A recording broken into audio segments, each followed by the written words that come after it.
मोअज़्ज़ज़ अरकान, जनाब स्पीकर। अस्सलाम वालेकुम।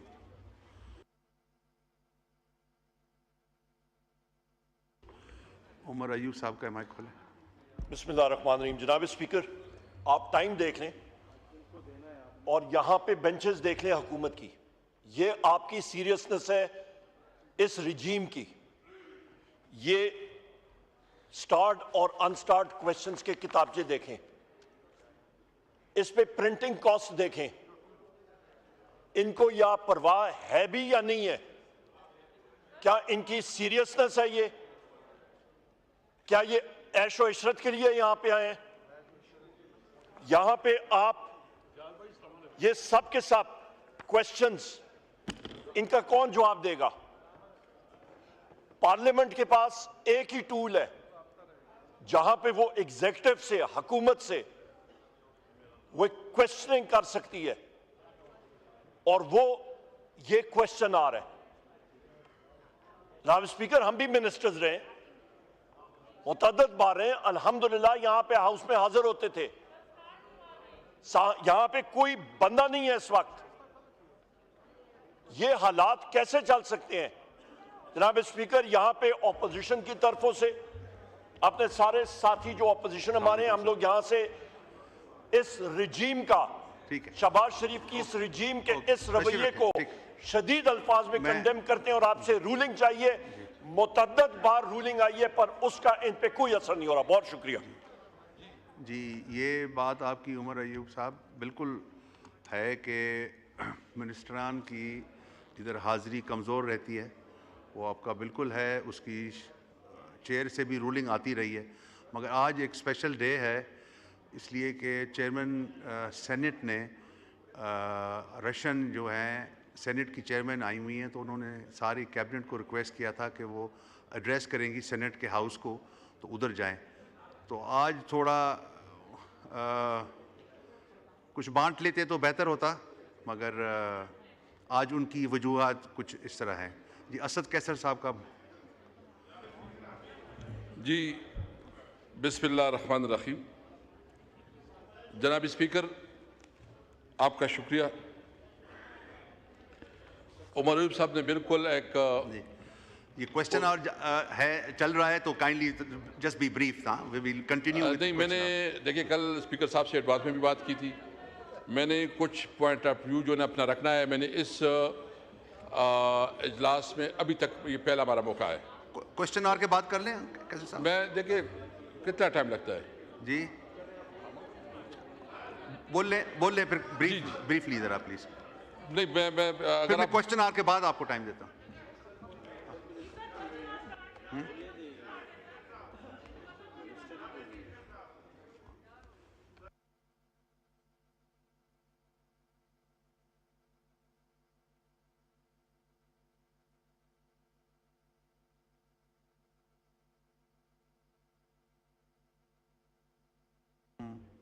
असल कैसे साहब आप बोल लें, ये एक तरह से अब मैंने मुड़ के देखा है तो कोई है ही नहीं जी। जी, इश्तिहार गुमशुदगान हम लोग देने वाले हैं। देखिए स्पीकर साहब, मैं तो हैरान इसलिए हूँ, हैरान खुर्शीद शाह साहब और नवीद कमर साहब किधर है? और नवीद कमर साहब जो है ना हमारे वक्त में बड़ा शोर मचाते थे, और वक्त जो है ना कहते थे कि जी क्वेश्चन और जो है ना इसमें सारे होने चाहिए और सबको होना चाहिए। तो मैं समझता हूँ कि पीपल पार्टी जो है ना इस चीज़ पे भी अपना नुक्ता नज़र दे दे। स्पीकर साहब, मैं चूँकि इस इजलास में ये पहला मौका है, मैं इस पर थोड़ा कोशिश करता हूँ कि अपना नुक्ता नज़र आपके थ्रू पूरी पाकिस्तानी कौम तक भी पहुँचाऊँ और इसे हुक्मरानों तक भी पहुँचाऊँ। जनाब स्पीकर, ये कानून साजी और ये जो आइनी अमेंडमेंट हुए, जो कॉन्स्टिट्यूशनल अमेंडमेंट पास हुए हैं, अजी साहब एक मिनट,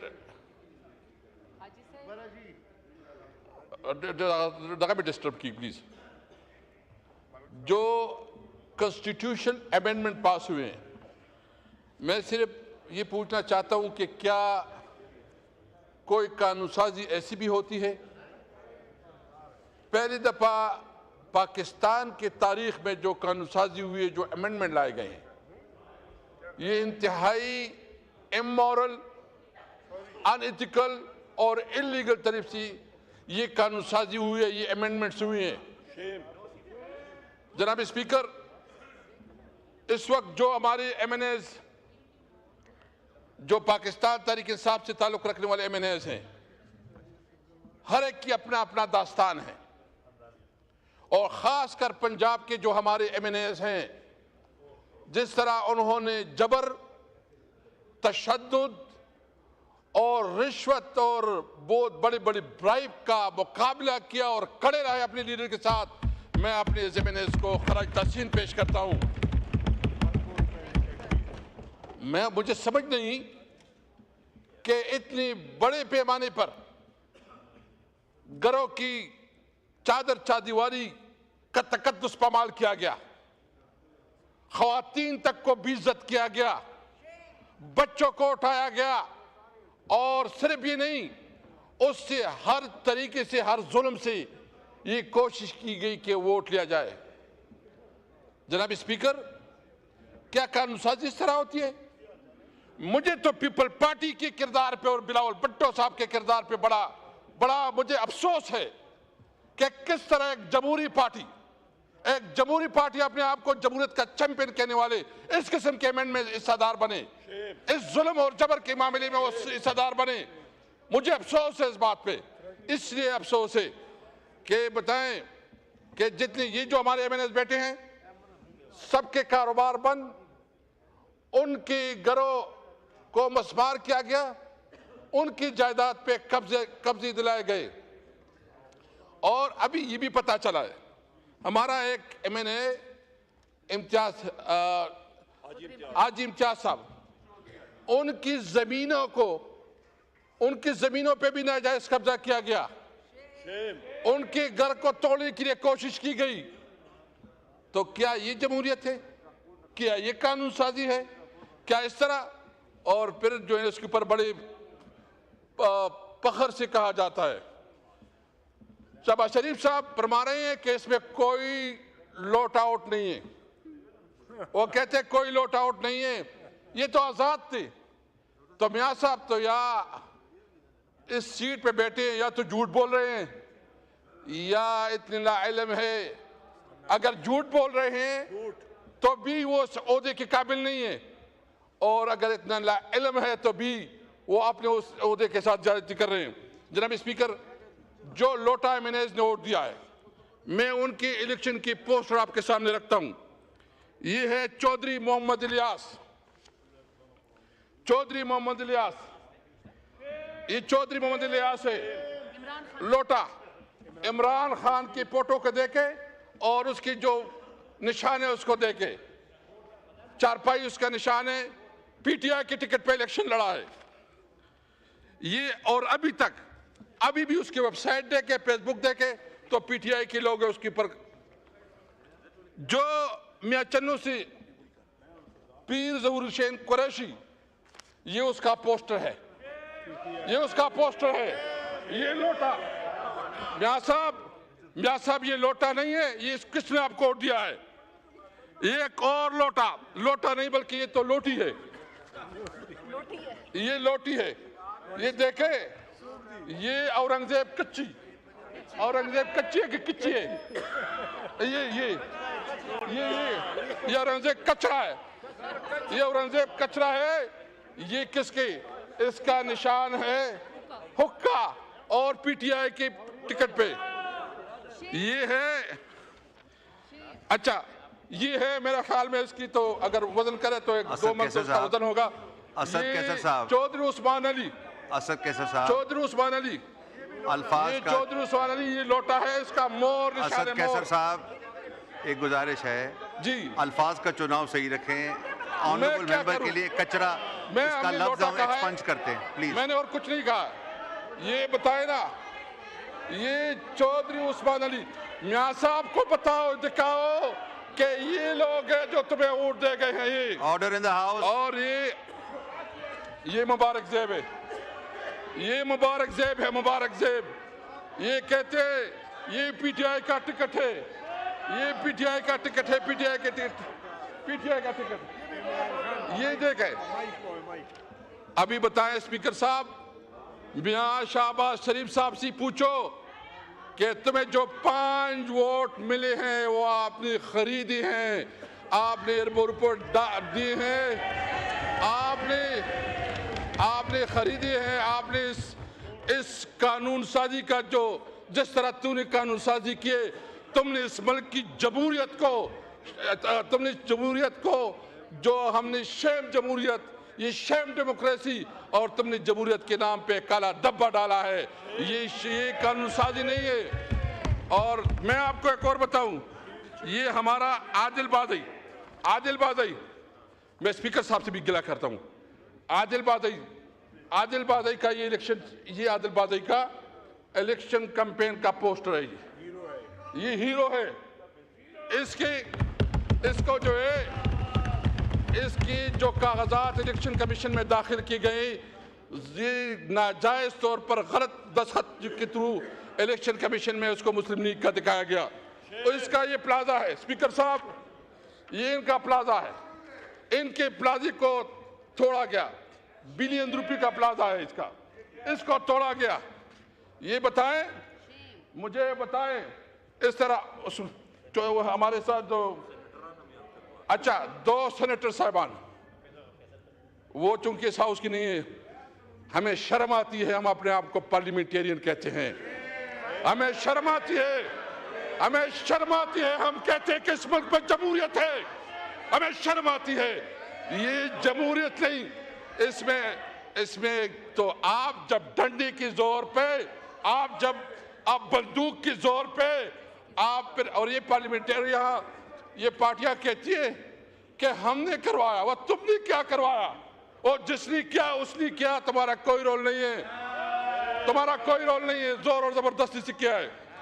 जनाब स्पीकर, सबसे पहले मैं समझता हूं, नंबर 2, ये गैर कानूनी कानून साजी हुई है। मैं पूछना चाहता हूं, ये सेनेट फेडरेशन यूनिट है, इसमें तमाम सूबों की बराबर की नुमाइंदगी होती है, जो खैबर पख्तूनख्वा की नुमाइंदगी नहीं है इसमें। मुझे बताओ, क्या सेनेट पूरा है?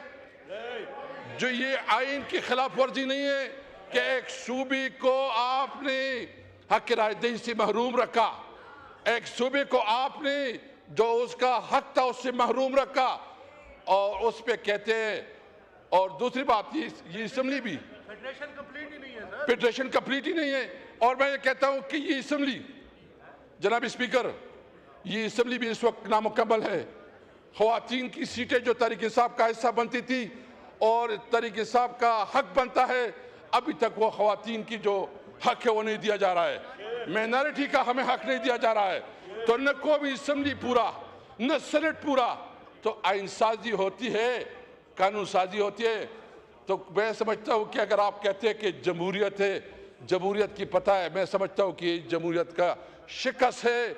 पाकिस्तान में जमहूरियत हार गई है, पाकिस्तान में जमहूरियत हार गई है। ये जो आप कहते हो कि हमने आइन पास करके बहुत बड़ा काम किया, शायद तारीख में, मैं पीपल पार्टी से ज़्यादा गिला करता हूँ कि जो जुल्फ़कार अली भुट्टो का तोहफा था 1973 आइन, इसकी ने जो कानून साजी जिस तरीके से हुआ, उसने तमाम हदें पलांग की, उसने कोई अखलाकी हद नहीं छोड़ा, उसने चादर चादीवारी को पामाल किया, ख्वातीन की बेहुरमत हुई, लोगों के घर मसमार हुए। और इसके बावजूद ये पता करके, भाई अगर आपने करना है तो डिबेट करवाओ, तमाम स्टेक होल्डर्स को ऑन बोर्ड रखो, उसके ऊपर जो ना बड़े बड़े डिस्कशन करवाओ, सेमिनार करवाओ। जुल्म और जबर से कोई कानून साजी हम नहीं मानती। नंबर 2, जनाब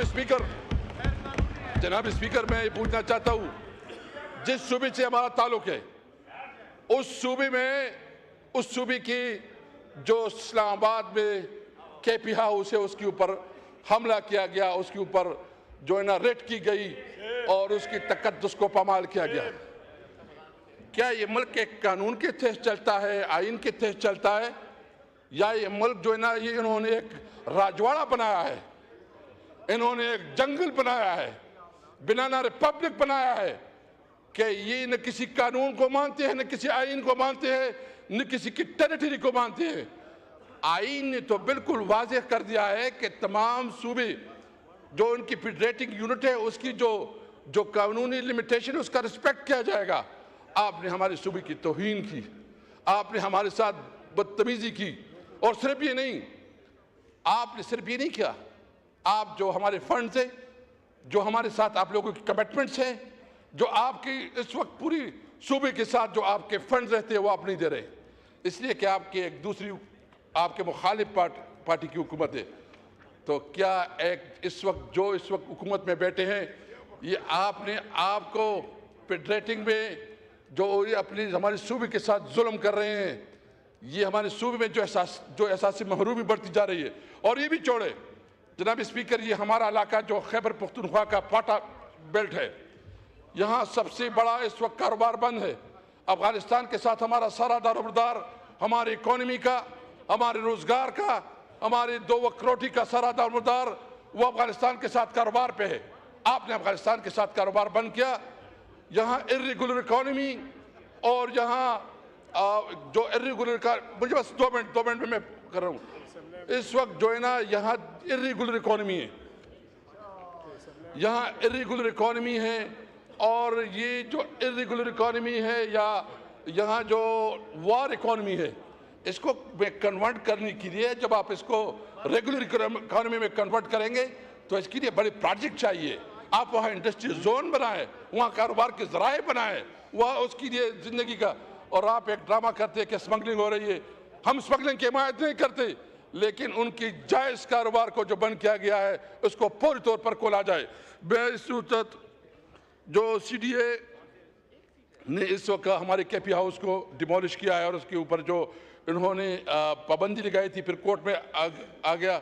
हमने फैसला किया तमाम पार्लियामेंटेरियन कि हम जाएंगे और दुनिया को दिखाएंगे कि किस तरह इस सूबे की बुनियादी हुकूक को जो है ना, जिस तरह इन्होंने कब्जे में ली हुई हैं, और हमारे जो हुकूक हैं, एक शहरी की हैसियत से, एक पार्टी की हैसियत से हमारा हक है कि हम पुरअमन एहतजाज करें।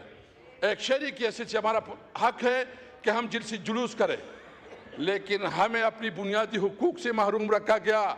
मैं पूछना चाहता हूँ तमाम उस ह्यूमन राइट्स तंजीमों से कि किधर गई तुम्हारी वो जो हमारी MNAs को अगवा किया जा रहा था बराए वोट, उस वक्त ह्यूमन राइट्स तंजीमें कितनी थी।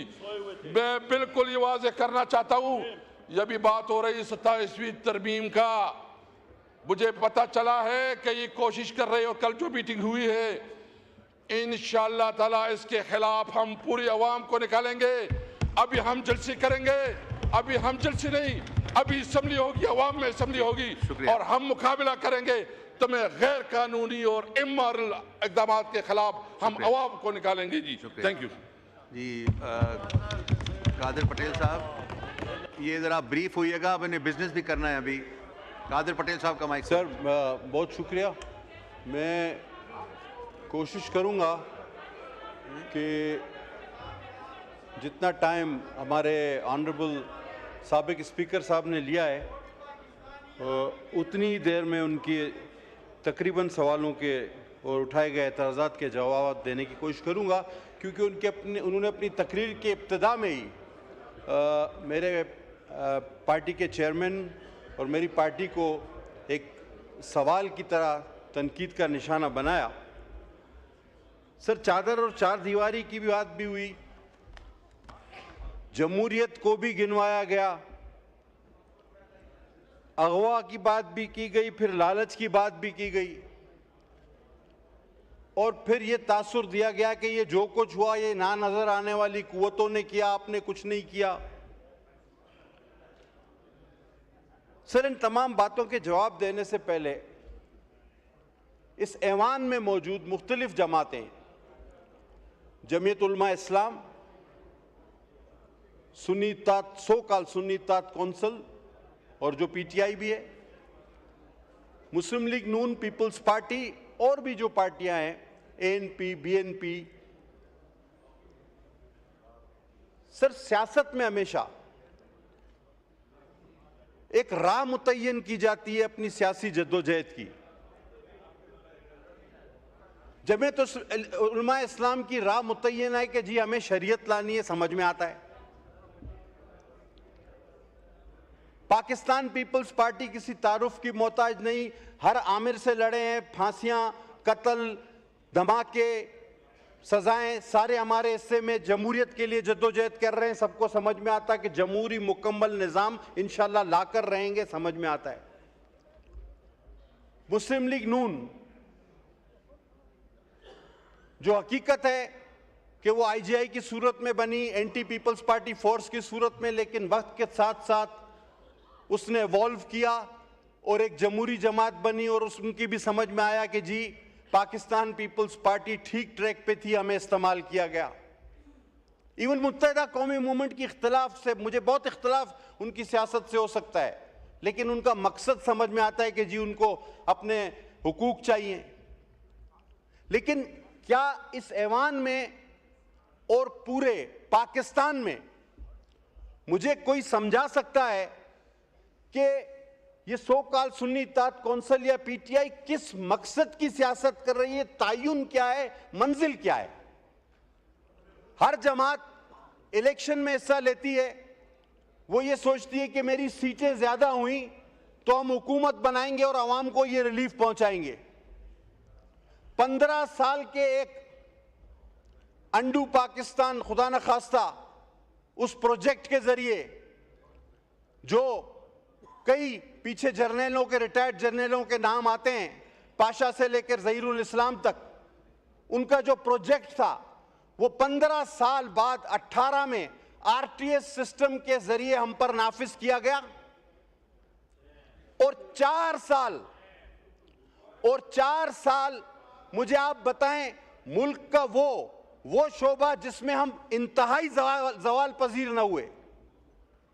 और आज अगर आप सियासत कर रहे हैं तो इस बार भी सिंगल डिजिट में आप सबसे अक्सरियती जमात थे। हमने आपको कहा था कि आप आगे बढ़ें, आप हुकूमत बनाएं। आपने हुकूमत नहीं बनानी, आपने हुकूमत नहीं बनानी। अच्छा, दूसरा अगर कोई हुकूमत बनाए तो आपने हुकूमत को चलने नहीं देना कि जी ये तो होना ही नहीं चाहिए। तो मेरे भाई, अगर आप नंबर ज्यादा होने के बावजूद हुकूमत बनाना नहीं चाहते, जी अपनी सीट पे जाएं, दूसरे आप सीट पे जाएं, तो किसी मैं माइक जमात करूं को आप हुकूमत करने नहीं देना चाहते, तो डायरेक्टली या इनडायरेक्टली एक मिनट आप पटेल साहब वो कोरम पॉइंट आउट कर रहे हैं। शेर अफजल साहब का माइक खोलें।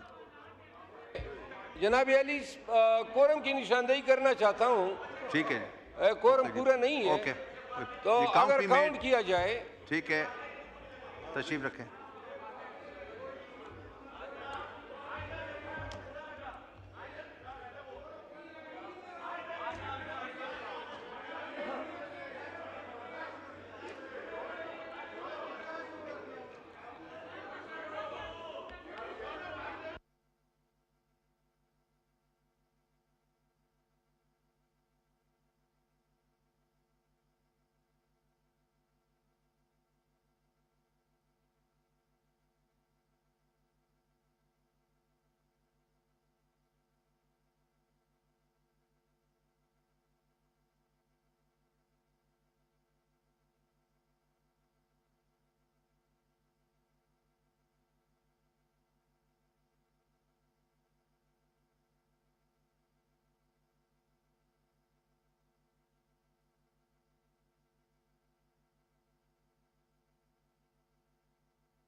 जी, house is in order. Qadir Patel साहब का माइक खोलें। सर, अब देखिए, मैं इसी रवैये की बात कर रहा था कि ये सियासत समझ से बालातर है कि आप झूठ बोलें, धड़ल्ले से झूठ बोलें, दरोगोई करें, हकायक को मस्क करें, और जब आपके सामने कोई आईना दिखाने आए तो कभी कोरम के बहाने भागें, तो कभी फोरम के बहाने भागें, तो कभी किसी और बहाने से भागें। भागने के अलावा इनके पास कोई रास्ता नहीं बचा। लेकिन अल्हम्दुलिल्लाह हमारे लोगों ने भी कोरम पूरा करके इनको गिरबान से पकड़ के यहाँ बिठाया है कि बात सुनो, बात किए तो जवाब भी लेते जाओ। तो जनाब, हम ये बात कर रहे थे कि आखिर इस सियासत का मकसद और महवर क्या है कि ना हुकूमत बनानी है, ना किसी को बनाने देनी है, ना चलानी है, ना चलने देना है। इनफैक्ट ये वो 4 साल हैं जिसमें पाकिस्तान माशी दिवालिया हुआ। खुद इनके वजीर खजाना कहते हैं कि 100% कर्ज बढ़ा। मैं डिटेल में नहीं जाना चाहता, मैं जाऊं तो 50 लाख करोड़ नौकरियों से लेकर जर्मनी, जापान सारा बयान कर सकता हूं। मैं सारी वो दीवानियात बयान कर सकता हूं जो इस मुल्क के साथ मजाक हुआ। लेकिन मैं प्रिसाइज होऊंगा, मैं कहूंगा कि सर जो गलत हुआ वो कल भी गलत था, जो आज गलत अगर हो रहा है तो वो आज भी गलत है।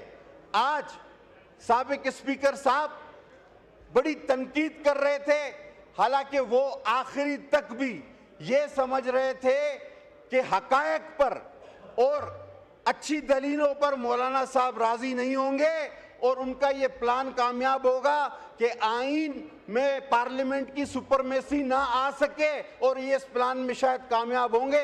लेकिन मैं खराज तहसीन पेश करता हूँ मौलाना फजल रहमान साहब को, उनके साथियों को, जो अकली दलाइल पर कायल हुए और उनका प्लान नाकाम हो गया। तो सारी जलन उस चीज की। अफसर आते हैं चादर और चार दीवारी। मैं कहता हूं कि ये शिकायत जरूर करें, लेकिन पहले हमेशा ये बात करें कि जी हमारे दौर में ये गलत हुआ था, आज इस दौर में ये गलत हो रहा है। ये अपने दौर की किसी बात को कंडेम नहीं करते। अगर चादर और चार दीवारी की बात थी तो आप बताओ कि यहाँ हमारी एमएनए खवातीन डॉक्टर सोबिया समेत, शाहिदा रहमानी समेत, सिर्फ नेब की एक पेशी पे अपने प्रेसिडेंट को मिलने गई। 11 खवातीन को आपने सड़कों पे घसीटा, लॉकअप में। वो 11 खवातीन आपका क्या कर लेती? MNS parliamentarian. हमने इस हाउस में एहतजाज किया। यही स्पीकर जिसको बहुत शर्म आ रही थी, अभी आपकी कुर्सी पर बैठा था, उस वक्त उसको शर्म नहीं आई, बिल्कुल भी नहीं आई, एक थोड़ी सी शर्म भी नहीं आई। क्यों नहीं आई? आपको उस वक्त चादर चार दीवारी का तस्वर नहीं था जब ईद की रात को मेरी बहन को आपने जेल से उठाकर रात को 12 बजे अडियाला जेल में भेजा। चादर और चार दीवारी आपको याद नहीं आई? आप बोले कि हमने वो गलत किया था, आज ये गलत हो रहा है। अब ये कहते हैं कि जनाब ये कोई और लोग करवा रहे हैं। ये और लोगों का कॉन्सेप्ट लाया कौन है मेरे भाई? आपकी हाजिरियां पूरी कौन कराता था? आपके बजट पास कौन करवाता था? एक एक मेंबर से लोकेशन कौन मांगता था कि हाउस में पहुंचे हो या नहीं पहुंचे हो? बोलो वो गलत था, बोलो वो गलत था, आज भी गलत है। अपनी गलती पहले मानो। कौन कहता था कि मार दूंगा, तोड़ दूंगा, बंद कर दूंगा? आज जब वो कहता था कि ये कर दूंगा, किसी और ने कर दिया है, तो फिर रोना किस चीज का? जिन्नात के घर में पत्थर मत फेंको मेरे भाई, जिन्नात के घर में पत्थर मत फेंको, बदरूहें निकलेंगी तो भागने की भी जगह नहीं मिलेगी। अब कहते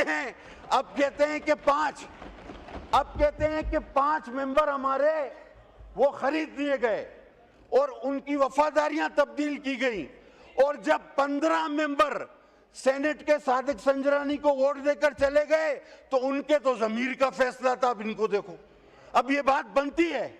उस वक्त ये कह रहे थे कि इन 15 सेनेटर्स का जमीर जाग गया है, और आज जिसका किसी का निशान हुक्का, किसी का निशान कुर्सी, जो आजाद उम्मीदवार थे, अगर उन्होंने वोट दिया कहते हैं ये लौटे हैं। और वो 15 सेनेटर 15 जो संजनानी को वोट दे गए, गिलानी साहब को वहां से हरवाया गया, वो इनके जमीर की आवाज थी।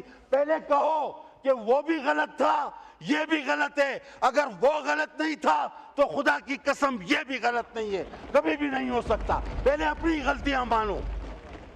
आप कहते हो कि जनाब ये जमहूरियत पे हमला हुआ।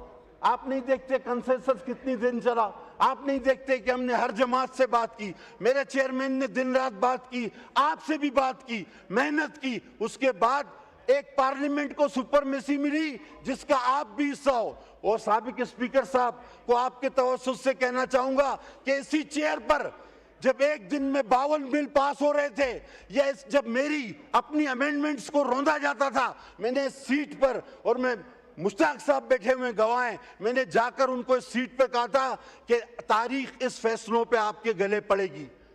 आपको वो वक्त भुगतना पड़ेगा कि जब आपको भागने और छुपने की जगह नहीं मिलेगी। आप 5 की बात करते हो, आप 5 की बात करते हो। अरे आपके तो 50 लोग वोट देने पे राजी थे, बचा ही नहीं था कुछ पल्ले आपके। आप में तो दरारें इतनी हैं, और जो आप उछल उछल कर शोर करते हैं, जो 2-4 लोग, कभी पार्टी उनको नहीं मानती तो कभी पार्टी को वो नहीं मानता, कभी पार्टी कहती है कि मेरे इससे कोई ताल्लुक नहीं, कभी कहते हैं कि हमारे से। इनके अंदर तो दरारें इतनी हैं कि इतनी दरारें हैं कि 50 लोग और भी हम चाहते तो वो वोट देने को तैयार थे। लेकिन जिस तरह एक कानूनी नो कॉन्फिडेंस के जरिए हमने जिस तरह एक RTS prime minister, selected prime minister को हटाया था, ये तरमीम भी हमने उसी तरह की। Immoral, what is morality, what is moral? आप जानते क्या है मोरल के बारे में? मोरल है क्या? मोरल ये है कि स्टेज पे खड़े होकर नकलें उतारना, दैट वाज मोरल। आप सारी रात डांस करवाना और तस्बीह हाथ में, ये मोरल है। और अगर आपको कोई कहे कि आपने यू टर्न ले लिया, तो क्या यू टर्न लेना सियासत में जरूरी है? झूठ बोलना तो जरूरी है। ये मोरल है। मैं किस बात की बात करूं? मैं अगर शुरू हुआ तो सारी रात कम पड़ जाएगी आपकी मॉरलिटी पे। मैं सिर्फ इतना कहना चाहूंगा, अभी कहते हैं कि ये गैर जमहूरी हुकूमत है, और बाद में क्या कहा आखिरी में? कहता हमें फंड दे दो। अभी ये बात सुन भाई, गैर जमहूरी हुकूमत, जाली हुकूमत, आखिरी में बोला हमें केपीके को फंड दे दो। तो गैर जमहूरी जाली हुकूमत से फंड क्यों मांग रहे हो भाई? क्यों मांग रहे हो? एक ही सांस में 2 बातें की कि गैर जमहूरी जाली हुकूमत है, केपीके को फंड दे दो। अकल की बात है ये कोई? जनाब हम जमहूरी लोग हैं, हमने आपको कभी भी ये नहीं कहा। इस बेंचों से आपको याद होगा, इन दोस्तों को याद होगा कि इनकी हुकूमत में हर दूसरे दिन सिंध के लिए गवर्नर नाज का नारा लगता था। हर मेंबर खड़ा होता था, हम सिंध में गवर्नर राज लगाएंगे। हम आज भी कहते हैं कि वो बात भी गलत थी, और अगर आपके सूबे में कोई इस तरह की बात करता है तो वो बात भी गलत है। हम आज भी ये कहते हैं हम जमहूरी लोग हैं, लेकिन क्या आपने अपनी इस गलती को इस स्टेज पर माना है कि हम ये गवर्नर राज की जो आपको धमकियां देते थे वो गैर जमहूरी था? हर आदमी रोजाना धमकियां देता था। हमने आज तक नहीं कहा। हम हमेशा जमहूरियत पर यकीन रखते थे, रखते हैं और रखते रहेंगे, करेंगे। अब आपकी सियासत अल्लाहु अकबर, अल्लाहु अकबर, अल्लाहु अकबर, अल्लाहु अकबर। अशहदु अन ला इलाहा इल्लल्लाह, अशहदु अन ला इलाहा इल्लल्लाह,